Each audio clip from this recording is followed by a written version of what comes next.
Dragon Ball Sparking Zero. This trailer took over the internet as soon as it came out at Summer Game Fest 2024, June 7th. And since then, it has been outpacing all of Summer Game Fest itself. In fact, it was trending for a little while on gaming. It still might be trending.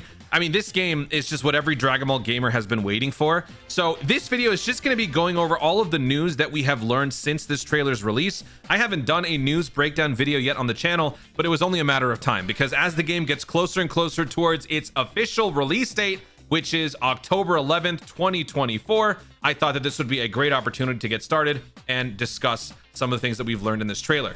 Everything that we're going to be talking in this video is stuff that we've already learned. I will be doing subsequent videos in the future if we have any updates from, like, you know, the producers themselves. If there's any news breaks that happens online, I will be covering all that. So if you guys are looking forward to Sparking Zero content as much as I am, make sure you guys hit that subscribe button. I cannot wait. This game is 4 months away and I am just foaming at the mouth. I mean, look at all the stuff that we're seeing here, like story mode. They're even going to be doing what ifs. I mean, watch this trailer a million times, please. You know what? We might even do like a frame by frame video at some point. I kind of feel like we should, not just on this trailer, but every single one of them. If you guys want that, let me know in the comments. So let's just go through this. We're going to start with the basics. We obviously know the release date, October 11th, 2024, but we're going to go through the various editions. Now, I've already purchased my pre-order, so I'm all set.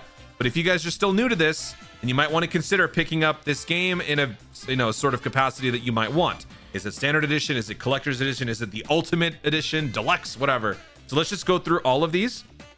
So I've got the website right here, and it shows a pretty good side-by-side comparison with the various editions. So you've got the standard edition. If you are to pre-order on any version, you will get the 6 characters, actually 7 characters that will be included in the pre-order bonus. So you'll be getting 3 Gogetas and you'll be getting 3 Brolys. This is base Gogeta from Dragon Ball Super Broly. We've got the Super Gogeta and we've got the Blue Gogeta. You've got the Wrathful Broly. The reason why I can safely call this Wrathful Broly is because his hair is pointed up. Remember when he gets that demented face when he's fighting Kakarot? Yeah, that's Wrathful Broly. I'm curious if they will go as far as to separate Wrathful Broly with base Broly, the one that is very calm. His hair is also not as, you know, erratic. We'll have to wait and see. Then we've got the Super Saiyan Broly, and then we've got the legendary Super Saiyan Broly, as well as a question mark character. Now this, a lot of people are assuming is going to be Dragon Ball Daima because of reasons that we will get to later on in the video, but this could really just be anything. So as much as some people might be hoping or wanting for this to be Daima, we have no reason to assume anything concrete 100%. But, you know, feel free to speculate away. Could this be Daima? Could this be, I don't know, Gamma 1 and 2? It could be anything. So this is just the base pre-order incentive. This is going to be available for PS5, Xbox Series X and S, Steam, and what? No Switch? Nope. But there could potentially, this is completely speculation, there may be a release on the next Nintendo console, depending on whatever that is. Maybe. This game is coming out in October, so before then, there could be word on what the next console is going to look like for Nintendo. And if that's the case, and if it has the specs to handle a game like this, then maybe we could be seeing something released on Nintendo. We'll have to wait and see. So that is the base game, which is $70. We're going to go ahead and just like go through the process of selecting all this, just so it takes us to the screen right here. So $70 US is the price point for the base game. Then if we want to take a look at the next edition, that is the deluxe edition. So this is going to be giving us the base game plus all of the incentives right here. Season Pass DLC 1 through 3. So we can actually take a look a little bit closer at this. The Season Pass DLC 1 through 3 will feature 20 plus playable characters, including Dragon Ball Super Superhero and Daima. This is why I am not ready to necessarily say that this is going to be Daima related up here, but it is still a reasonable guess because maybe they don't have the legal authority to reveal that information just yet. Keep in mind that this is releasing in October, and I believe Daima is gonna start airing around September, something like that. So maybe they simply just can't show that yet. I mean, notice there's a very noticeable lack of something here, right? Like you've got the Gammas on the left side here with Superhero, but you don't really have anything going on over here. Of course, we've seen what the characters look like, but maybe that's as far as we can go. I think that until we get this DLC, I don't know if there's going to be anything released, but we'll have to wait and see. So Daima is definitely going to be involved in the DLC, so you'll get early access to all that. Also, a summon Shenron. Now, I am a Dokkan player, so in Dokkan terms, summoning Shenron means you get a bunch of rewards. I would imagine that will probably be something similar in this game. One of my favorite Dragon Ball games of all time is Budokai, the Budokai series, not Budokai Tenkaichi, but the original Budokai in Infinite World. And there, when you summon Shenron, you can get all sorts of stuff. So maybe this could give, you know, another fast pass opportunity to get one of these new playable characters. So this is all going to be involved in the season pass 3 days early. So this is the main selling point. So instead of October 11th, you're going to be looking at October 8th. And if you're in Japan, probably October 7th. Man, if you're in Japan and Australia, yeah, everyone's going to be playing. Oh, yeah. There's going to be a lot of FOMO happening when this game comes out. So that is the deluxe edition. What is the price point for this one? Let's go ahead and check it out. So we'll click PS5, PlayStation. The price point, I believe, is $100. Yes, $100 US. That is how much it is for the Dragon Ball Sparking Zero Deluxe Edition.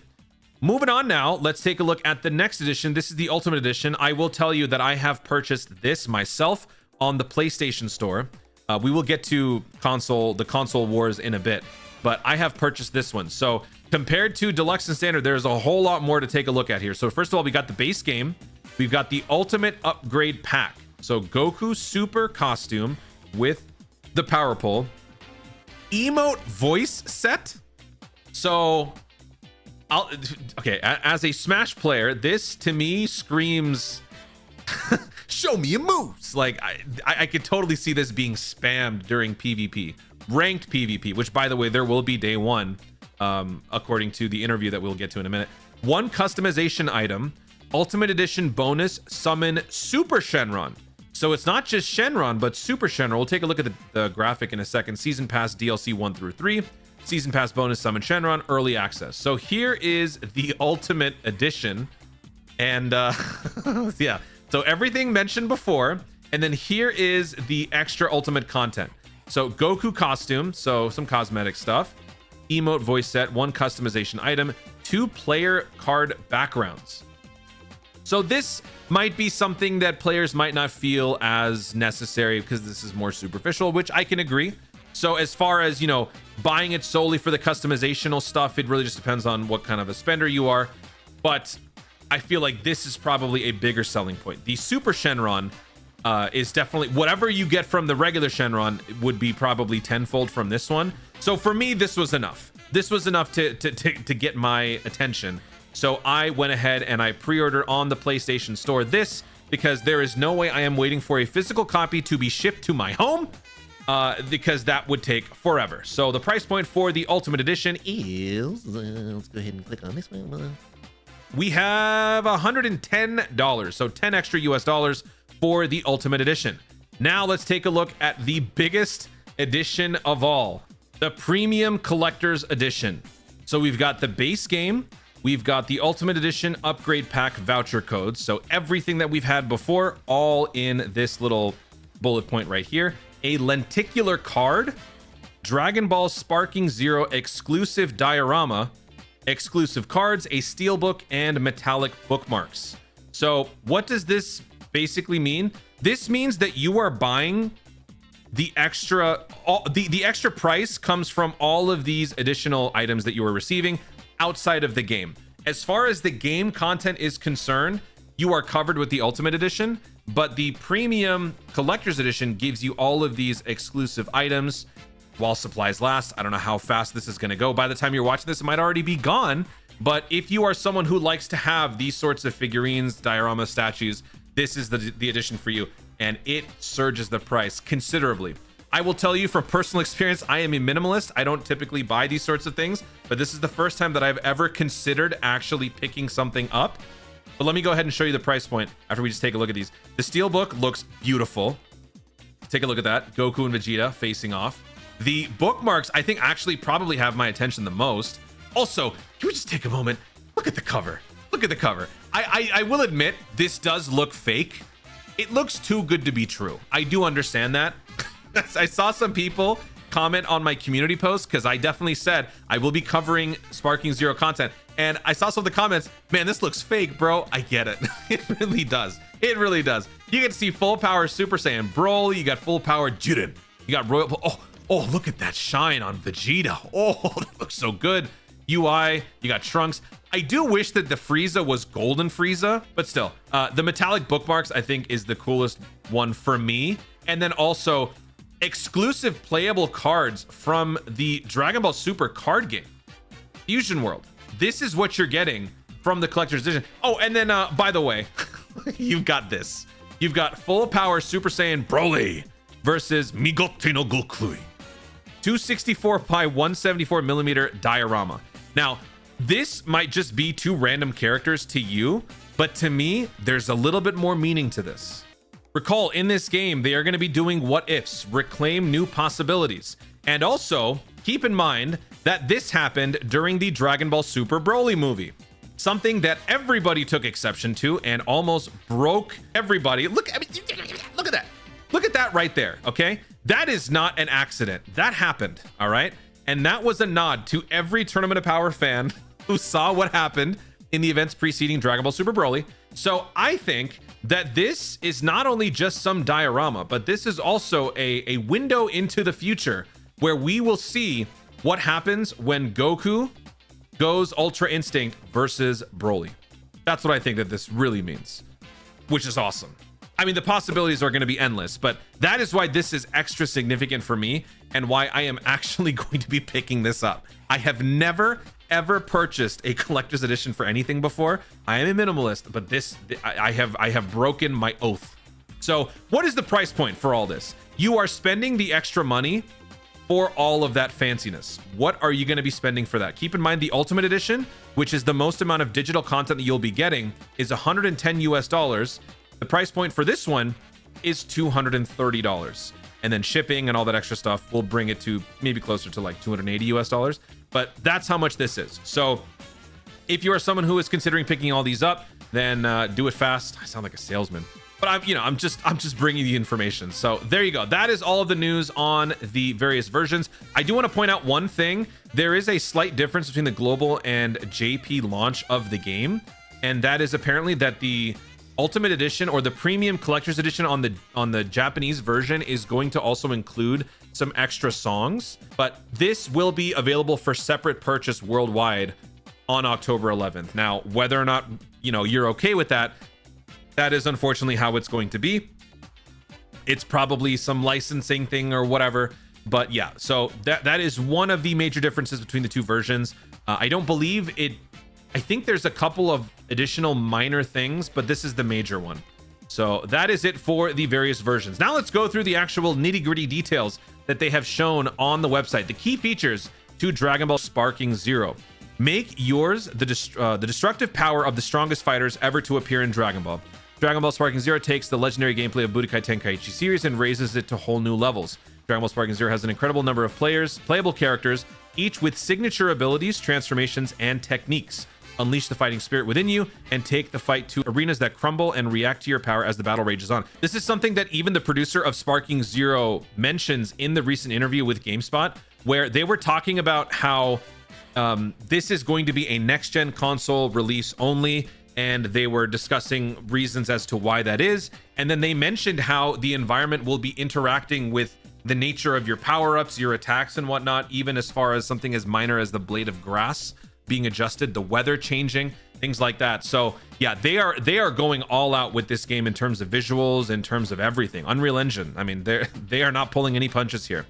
Key features: breathtaking 3D fights, engage in heart-pounding high-speed 3D battles that stay true to the anime and video game series with breathtaking visuals, authentic combat moves like beam clashes, rush attacks, movements too quick for the eye to see, and planet-raising ultimate attacks. The ground will shake, so this is destructible arenas. Step into the arena that reacts to your every action as you transform or unleash your most devastating attacks. Watch the environment respond with stunning realism. Leave a trail of destruction in your wake as you battle to your heart's content. Just wait, it gets better. So these are the two biggest things coming out of this. Blaze a new path. Conquer the action-packed battles from the beloved original story, or discover and unlock new encounters from your favorite Z fighters and more. Relive your favorite moments from the series through cutscenes you can experience from the perspective of 8 characters. 8 characters. Now this, for me, kind of harkens back to Budokai, because there are minor little gimmicky scenes that we've had from other characters' perspective through different ways. I'm wondering which 8 they are referring to. Is it going to be 8 protagonists? Is it going to be some of the main antagonists? Obviously, it'll be Goku, Vegeta, Gohan, the usual, like, you know, the big 3, the big 4, Trunks. But then who else is it going to include? That's one thing. Here is the crazy part. Create, play, and share. Recreate your favorite battles from throughout the Dragon Ball story, or set up your dream story battle with your favorite characters. Share your creations with other fans and experience the battles brought to life by imaginations around the world.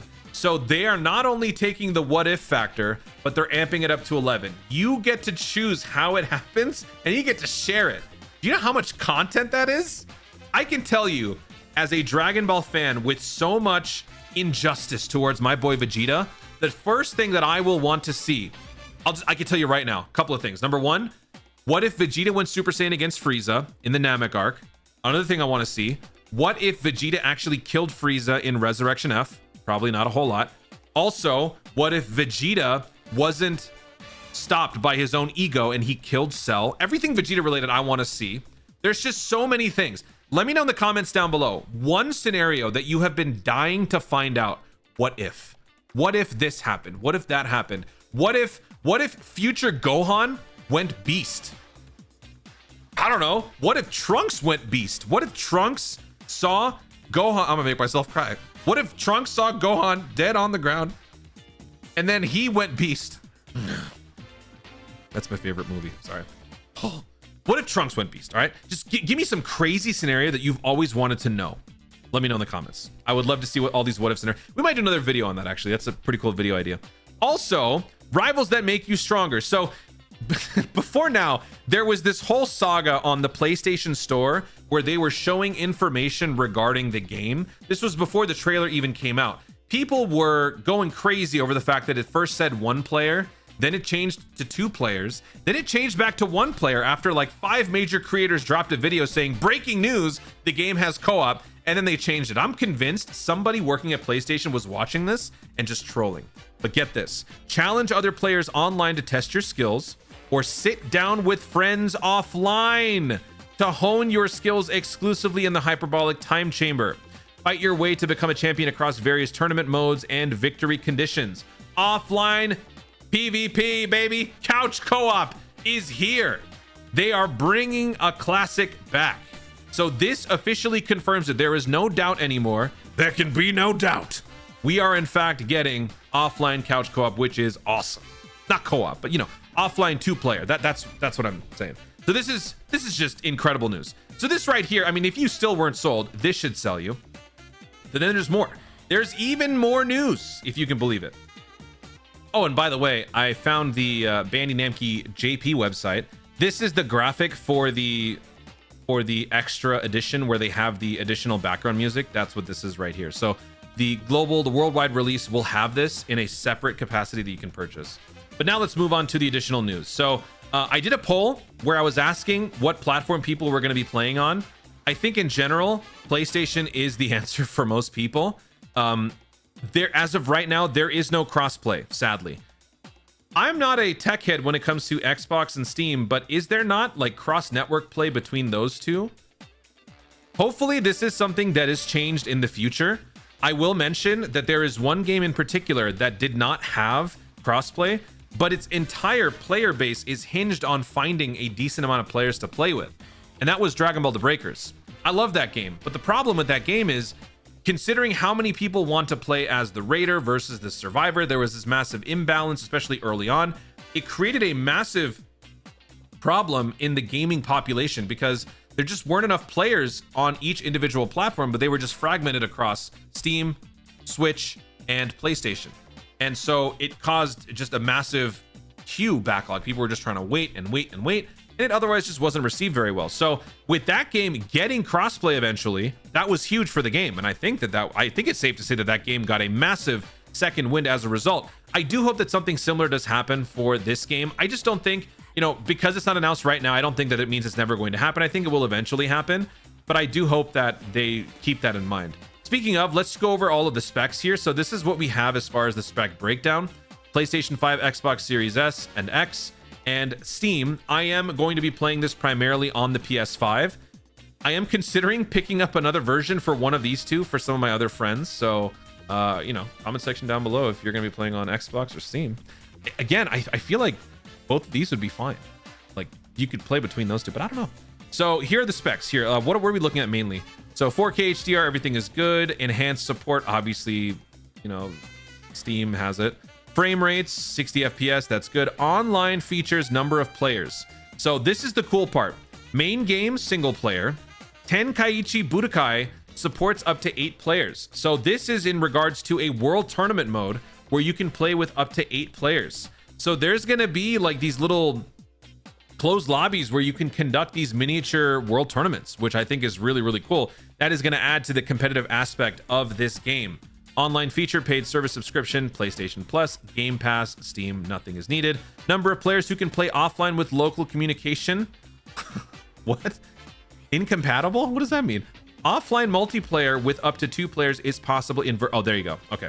Offline multiplayer is possible in versus mode. Why does it say incompatible though? Interesting. But this is what we care about. This is what we care about. Two player in offline is still possible. Recommended data capacity. You want to have, how big is this game? So recommended hard disk drive capacity, 56 gigabytes, give or take 1. For Xbox, it is considerably less actually. 38, give or take 1. And for Steam, 33, give or take 1. Save data transfer incompatible, cross-platform incompatible at the moment. So I would say give it time. We should get something in the future. But for now, PlayStation is the move. Get it on PlayStation. And the last thing that I wanted to talk about is the interview that just happened on GameSpot with the producer of Dragon Ball Sparking Zero. Nothing really major was revealed in this interview, but they did go over a couple of things. The main biggest thing I think to come out of this was the fact that explicitly stated ranked play was part of it. So for those of you who are online competitive junkies, you are going to be getting ranked online for Sparking Zero, which I'm sure a lot of people are very happy about. They started talking about things like the nostalgia factor, what kind of drives, you know, the fans to play these types of games. Budokai Tenkaichi 3 players are going to be very happy with all the different characters and the nostalgia here.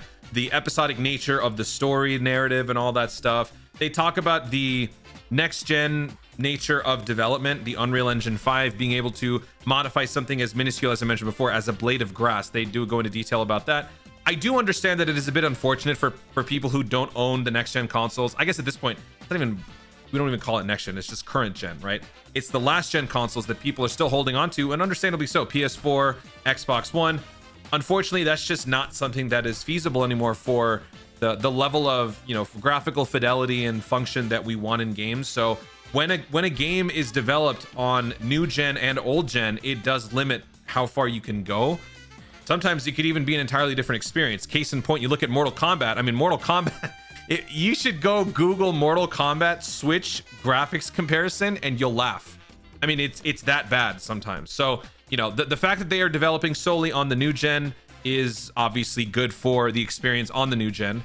They also talk about the voice acting. Is it all going to be like using classical recordings from before? Is it going to be new stuff? So they go into how all the voice acting is incorporated. They even talk about the destruction element of the game. I think even the producer himself said that his favorite character that can wreak destruction upon the environment is Broly. One of Broly's power-up moves is like it literally explodes the entire area around him, which sounds about right. I mean, it's Broly, for crying out loud. So there were a lot of cool things to just kind of listen to from the producer himself, but nothing like major breaking news was revealed from this. But in the future, if there's any additional interviews or any other news updates that we do receive, I will let you guys know in future videos. I mean, this was enough to get me hyped. I don't know about you guys. I'm pretty hyped from all this stuff. So there you have it. That is everything that we have learned so far when it comes to Sparking Zero. Coming out of this Summer Game Fest 2024, I can tell you again, I am incredibly excited for this game. All I want to do is play Sparking, and I want to play it nonstop. It is an unhealthy desire that I have right now, and it is consuming my very soul. So if you guys are looking forward to this game as much as I am, then make sure you guys pre-order, make sure you guys are ready, and you are ready to go when we go live October 8th. Whenever the game comes out early, we are going to be doing a live stream. There's going to be all sorts of stuff happening. It's going to be so hype. Thank you so much for watching, everybody. If you enjoyed the video, be sure to leave a like down below. Learn in the comments, what is your #1 most desired what if scenario? Play it out for us in the comments down below. Let me know what it could be. What console are you going to be getting this game for? What edition are you pre-ordering? Let me know anything and everything that you guys are thinking in the comments down below. Also, be sure to subscribe for more Sparking Zero content in the future, and click the notification bell so that you don't miss a single bit of my content. I am going to be covering this game all the way up until release with more update videos and good stuff. Thank you so much for watching, everybody. Stay tuned, and always remember to sparking responsibly. I got to think of a better outro. Always remember to